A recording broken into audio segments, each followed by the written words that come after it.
안녕하세요. 이번 시간에는 조인을 이용한 다중 테이블 검색에 대해서 알아보겠습니다.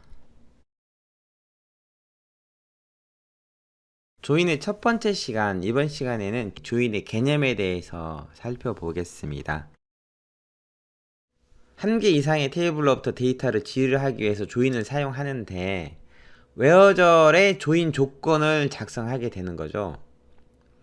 하나 이상의 테이블에 같은 열의 이름이 있을 때 주로 그 열을 구분하기 위해서 열 이름 앞에 테이블 이름을 붙이고, 조인의 구문은 오라클에서만 사용하는 조인 구문과 그 다음에 안시 SQL 표준에서 정한 조인 구문이 있어요. 그림에서 보면은 이거예요. 사원 테이블이 있고 그 다음에 부서 테이블이 있어요. 나는 뭘 알고 싶냐면요, 사원이 어떤 부서에 근무하는지 부서의 아이디는 인플로이 테이블에 대해서 조회하면 나오는데, 이 부서 아이디를 가지고 이 아이디에 해당하는 부서 이름이 뭔지 알고 싶은 거예요. 즉 누가 어느 부서에 있는지를 출력하고 싶을 때, 쉽게 얘기하면은 모든 사원의 이름과 그 다음에 그 사원의 부서 이름을 출력하세요, 이럴 경우죠. 모든 사원의 이름과 부서 번호를 출력하세요 라고 하면은 인플로이즈란 테이블 하나에서만 조회하면 돼요. 그런데 이 부서 번호를 가지고 이 부서의 이름이 뭔지를 알려면은 다시 디폴트먼트 테이블에 대해서 조회를 해야 하잖아요. 그런데 한 개의 쿼리문으로 사원들이 근무하는 부서의 이름까지 알겠다 이거죠. 스티븐 킹이라는 사원은 90번 부서에 존재하는데 90번 부서는 익스큐티브잖아요. 그러면은 스티븐 킹은 익스큐티브에 근무하고, 그 다음에 알렉산더는 60번 부서인 IT 부서에 근무하고, 이런 것들을 알 수 있는 것이죠. 조인은 한마디로 하면은 여러 개의 테이블에서 데이터를 조회하는 걸 말합니다.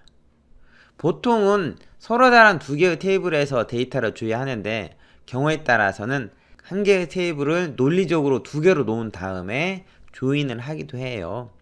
그래서 여기서는 두 개 이상의 테이블이 아니고 하나 이상의 테이블이라고 한 거죠. 하나 이상의 테이블로부터 데이터 지휘를 할 때도 조인이라는 게 사용이 되거든요. 예제를 하기 위해서 우리는 인프로이지 테이블과 디파트먼트 테이블을 주로 사용할 거예요. 그 다음 슬라이드 보겠습니다. 이거는 우리가 샘플로 사용하는 HR 계정 있잖아요. 그 HR 계정에서 사용할 수 있는 테이블들의 ERD예요. 모든 테이블을 다 표시하진 않았습니다. 일부 테이블 몇 개만 보여주고 있어요. 여기에는 이렇게 보면은 사원 정보를 저장하는 테이블 있죠. 사원 정보를 저장하는 테이블, 그리고 부서 정보를 저장하는 테이블이 있어요. 그런데 사원 정보를 저장하는 테이블에는 앞부분에 이렇게 F라고 쓰여져 있는 열들이 있습니다. 자바 아이디, 그 다음에 매니저 아이디, 디파트먼트 아이디. 이건 이 F는 foreign key라는 거의 약어거든요. 외래 키라고 부르는데요. 다른 테이블에 열을 참조해서 값이 입력돼야 되는 열들이에요. 이 중에서 디파트먼트 아이디는 오른쪽에 디파트먼트 테이블에 디파트먼트 아이디하고 똑같은 이름이 있잖아요. 요 인플로이즈 테이블의 디파트먼트 아이디는 디파트먼트 테이블의 디파트먼트 아이디를 이용해서 값을 저장하도록 되어 있습니다.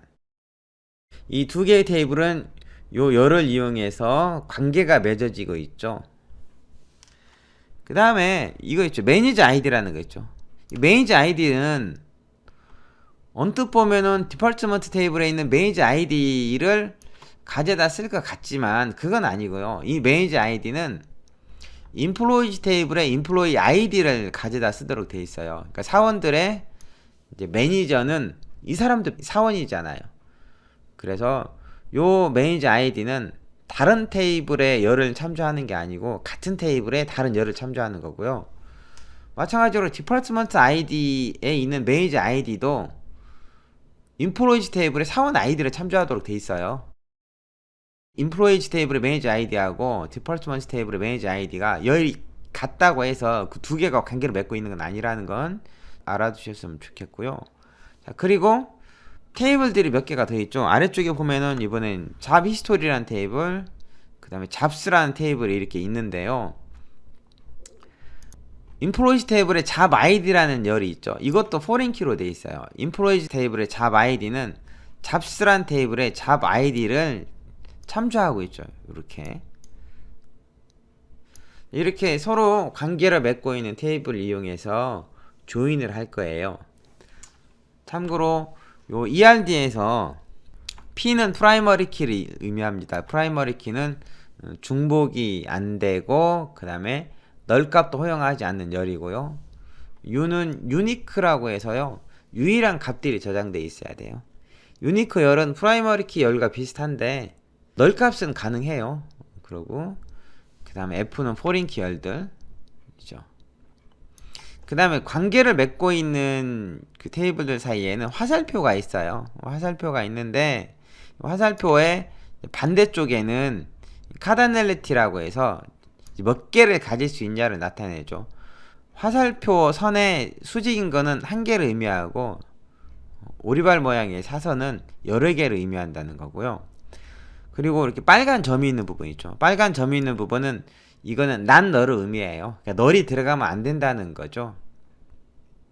아까 이메일은 U라고 해서 유니크하다고 했어요. 근데 유니크하다는 것은 중복이 안 되고 널은 가능하거든요. 근데 여긴 빨간색이 있으니까 이메일은 중복도 안 되고 널 값도 가질 수 없다 이겁니다.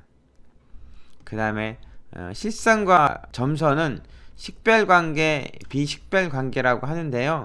실선, 식별관계는 예를 들면 A와 B가 식별관계잖아요. 그러면은 A가 없으면 B도 존재할 수 없다는 관계를 의미합니다. 그리고 점선 있죠. 점선은 비식별 관계인데요. A가 없어도 B가 존재할 수 있다는 의미죠. 예를 들면은 인플로이지 테이블과 잡히스토리 테이블은 실선이잖아요. 그 말은 사원 정보가 없으면은 그 사원에 직무 변경 기록도 존재하지 않는다는 그 의미예요.